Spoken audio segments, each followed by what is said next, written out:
name is Daryl McCorvin, author and writer of Damaged Goods Chosen by God. I wrote this book to explain how to understand the severity of young men and women and the trials they go through in life. I was born and raised on the east side of Detroit, in the heart of Detroit. I was the youngest of four, two brothers, one sister. A working mother. My father worked at Chrysler for 35 years of his life. And to endure tragedy in a young man's life is something that's hard for a lot of men and women that's growing up. People don't talk about molestation in families today, especially among men. I was molested at the age of 6. Many people ask me, why didn't I tell my mother?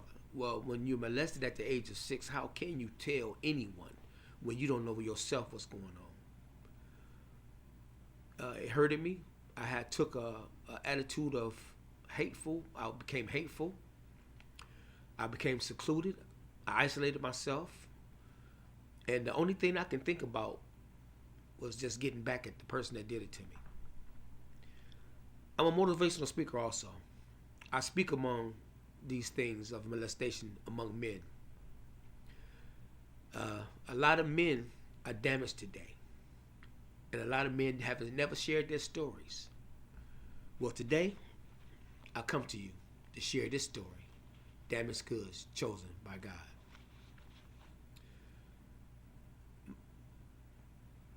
Everyone's life is predestinated.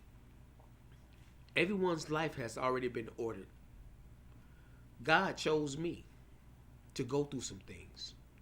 He chose me to suffer, but also he chose me to laugh. He made me a motivational speaker for a reason. He allowed me to go through my pain for a reason. I didn't understand it then, but as I got older, I became a minister, and I understand it now. Life is ordered by God and no one else. I ask you to take into your heart to understand the severity of men and women being molested today. I wrote this book and it took me 20 years. 20 years. But time has no time. Everything is ordered. And when I say this is a personal story. And everyone has a personal story. Even you. The person I'm talking to right now, you never shared your story. You've been going through pain, hurt. You may even be married right now. Never shared it with your husband. Or you never may share it with your wife. But you're hurting. You're hurting. I want you to hear my voice. Take your power back. Share your story. Tell someone. But don't let it eat you up. Do not let it take over your life. Do not let it end your life. Many people have went through life like this and committed suicide, thinking that it can never happen to no one else. Share your story, please. I asked you. As I go into my book, I got chapters here. And one of the chapters is, there was a time I thought I was never born. And the reason why I said that, because pain is a hurtful thing. To live in pain is very hurtful. I thought that I was the only person that it ever happened to. And I wish I was never born. I tried to block out all the negative things in my life. I never knew how, I can't even tell you how long it went on. Because I put a block I put a mental block in my life. And I just wish that I would have told someone. I wish I would have did something different. I wish I would have did something. But you know what? It is what it is. But today, I'm an advocate of men and women. I speak when you can't speak. I share my story, sharing your story. And I want you to understand that you're not by yourself. You're not by yourself. See, I'm proof that God do exist. I surrendered my life to Christ, and I believed that my life can change. I believed that my life would get better, and it did. I met a young man in the treatment center because being molested, it took me to a place where I didn't want to be at. See, pain will take you to a place you don't want to be at and keep you longer than you want to stay. And I stayed way too long. Drugs took over my life. As a 6-year-old, my mother was the head of. My mother was the oldest of 21 children. She was the oldest, and my mother had parties. She was the anchor of our family, and everyone came to our house to enjoy life. But when everyone left, all the liquor, the beer was on the table.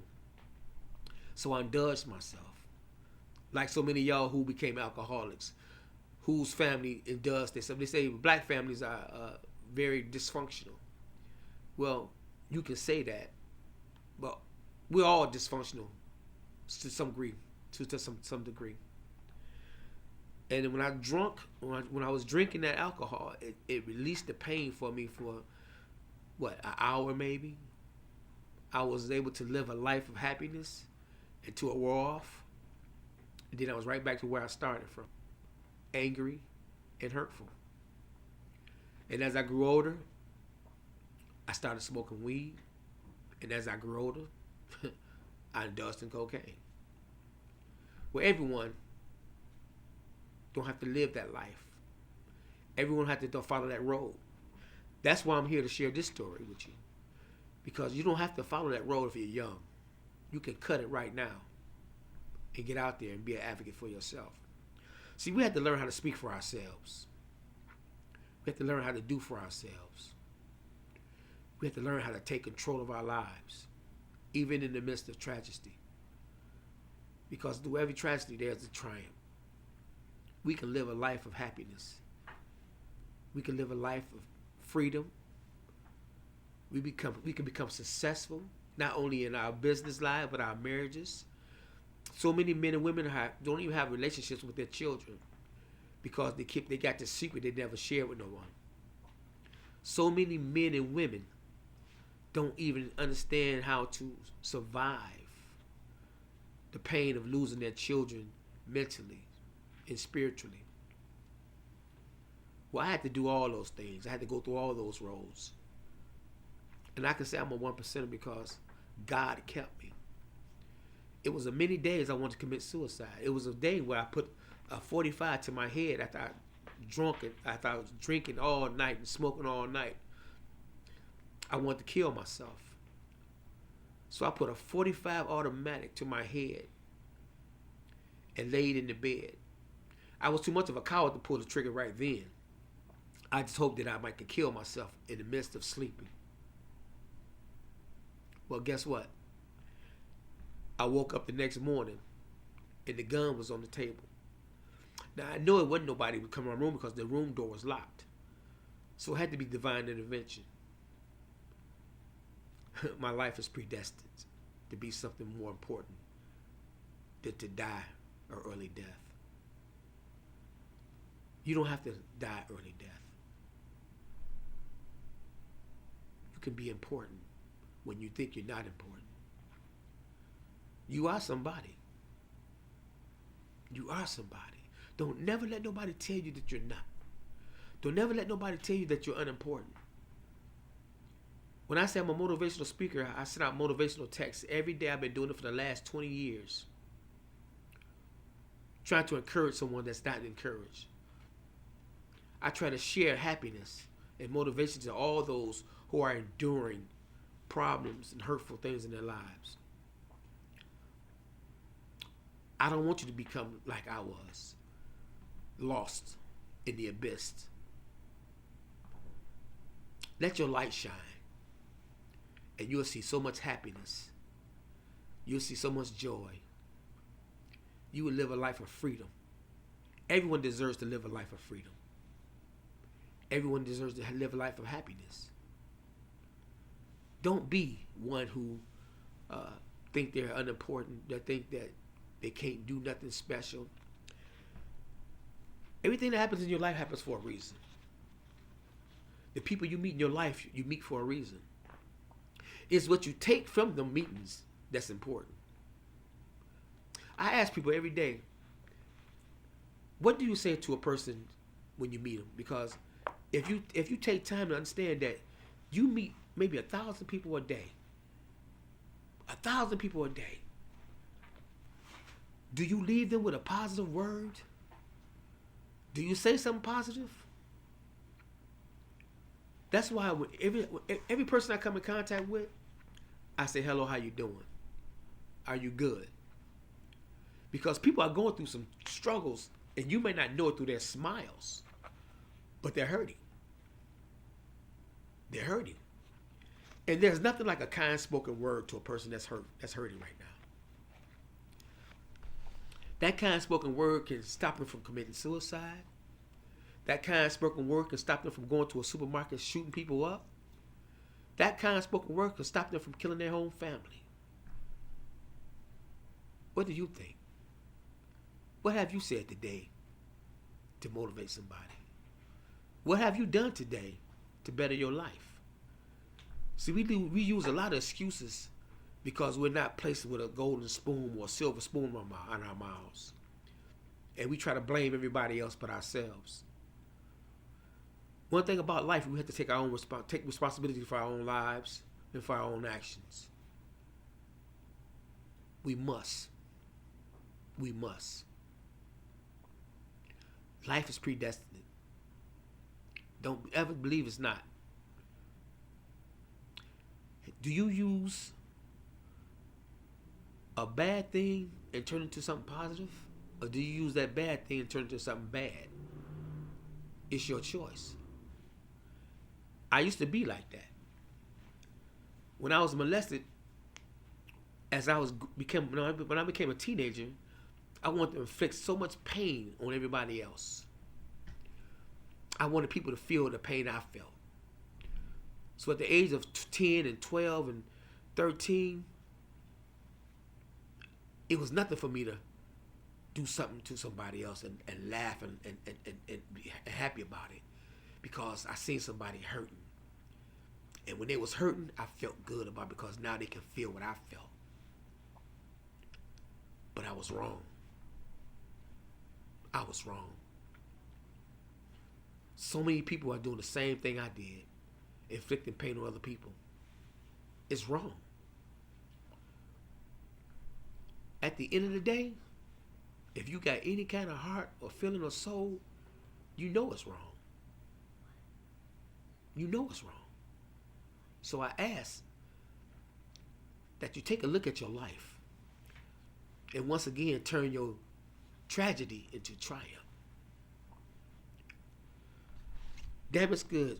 A personal story of molestation led me to murder, and it also led me to be on Michigan's Most Wanted and America's Most Wanted. Being with the wrong people at the wrong time, thinking you have friends. Well, I thought I had friends, and I placed myself in a position where it almost took my life away. It almost took my freedom away. Trusting people that couldn't be trusted. Yeah, you can place yourself in a position to lose your freedom for the rest of your life.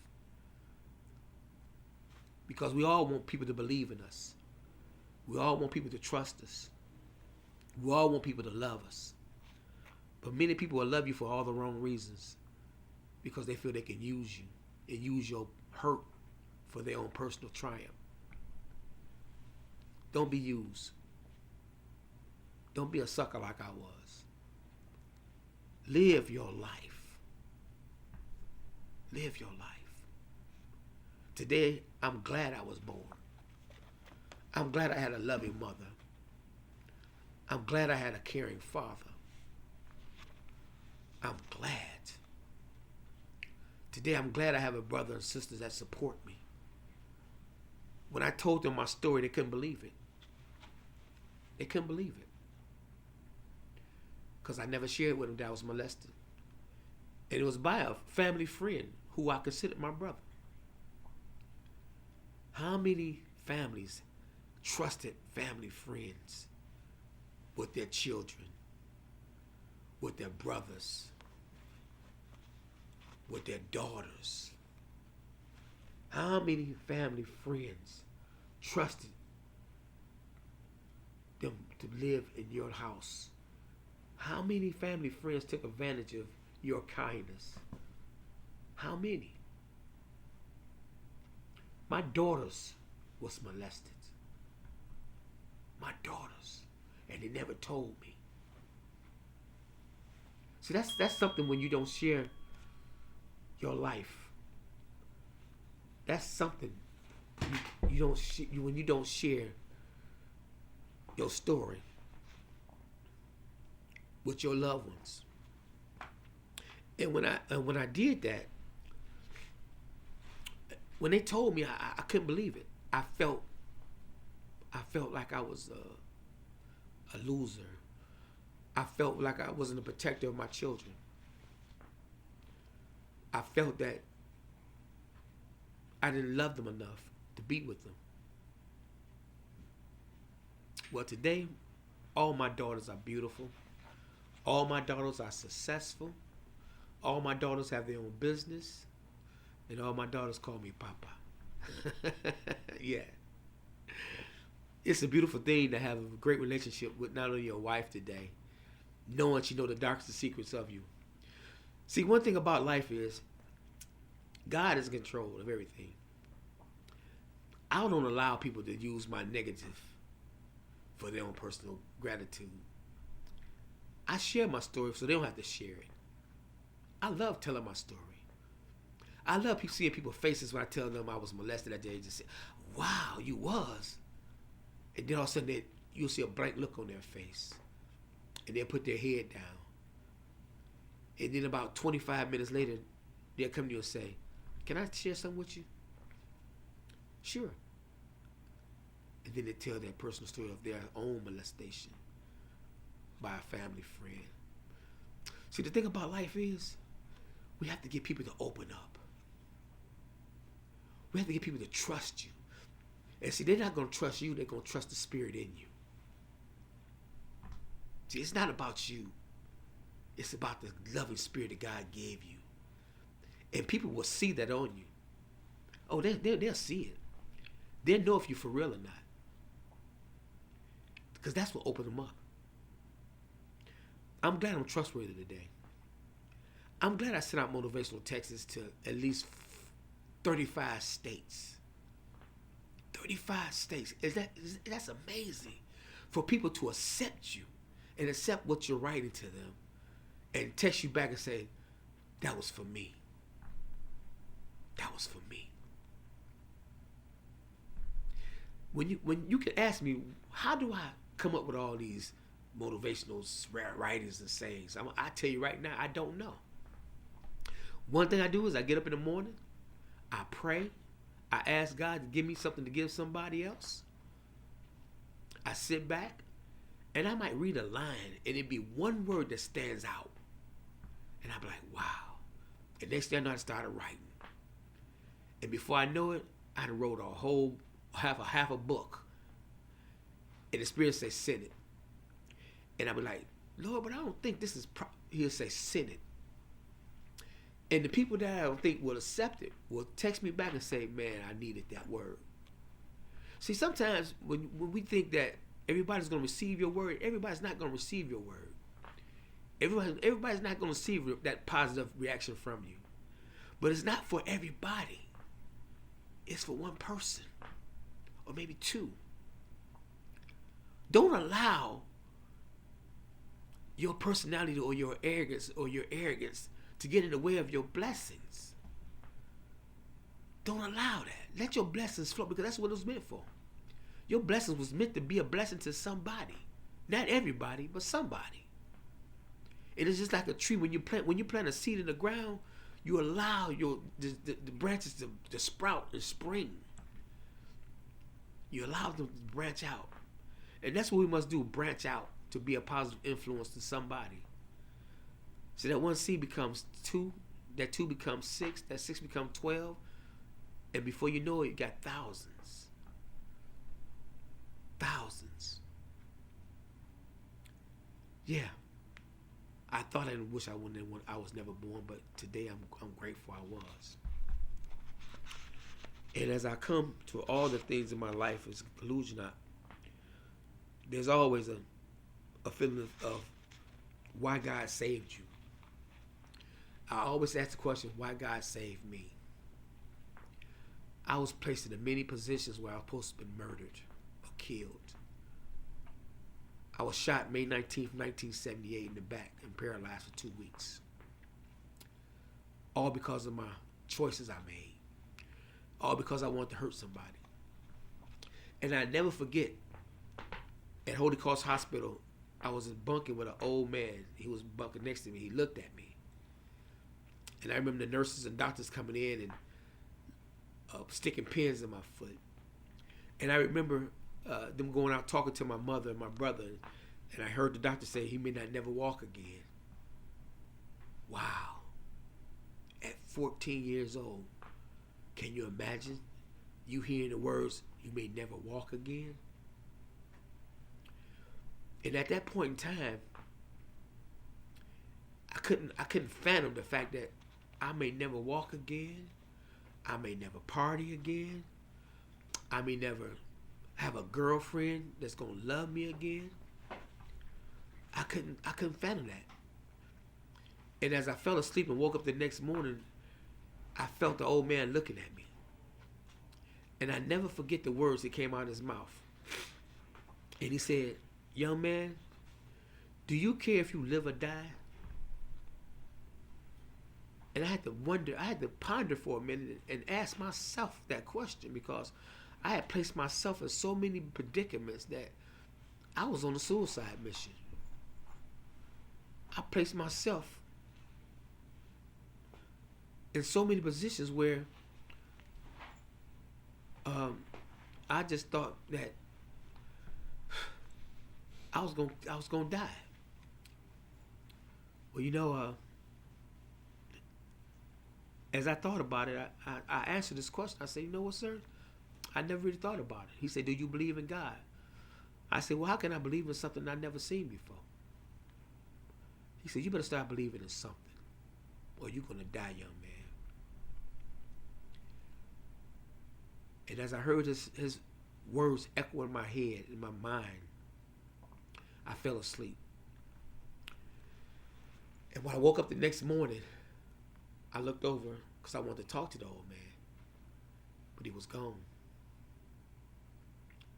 And at that moment, I really felt alone. I really felt, once again, by myself. And when I say that, because I remember when I was molested, I told you I isolated myself in a room. And I would play in that room for 12 hours a day with my G.I. Joes and my Hot Wheels sets. And I would play and play and play and play. And I remember a time where I wanted to be a hitman. Why? Because I wanted everybody to feel my pain. And as I sat there and I was looking out the window, I asked myself, wow, I wonder if there is a God. Can he save me? So I closed my eyes and I said this to God. I said, God, if you're really, really real, if you allow me to walk again, I promise you I'll pick the Bible up and I'll read it. Lord, if you just let me walk again, I promise you I'll try to find out and search you out. Just like my mother told me, you better talk to God and trust God and go to church and let God love you and love God. Well, that day was the beginning of the day I found out who God was. And the following day, the nurse came in and once again she did the same routine. She stuck pins in my bottom of my foot. And for the first time, I felt something. And I jumped. She said, do you feel it? I said, yes, I do. And she said, let me go get the doctor. She went and got the doctor. He came in. He stuck my foot again. And I felt another sensation. He said, sir, you might be coming back. Your feelings might be coming back. But give us some time. And as he walked out the room, I looked up in the sky and I said, thank you, Lord. For the first time, I told God, thank you. A God I never seen before. A God I said I never trusted or believed in. And I want to tell that old man, thank you. I want to tell that old man that I'm glad that you told me about a God of my understanding. I want to say thank you to him. But at that moment, he was gone. So today, when I said damaged goods chosen by God, well, who's damaged? So when you release your life and become free, you're not damaged anymore.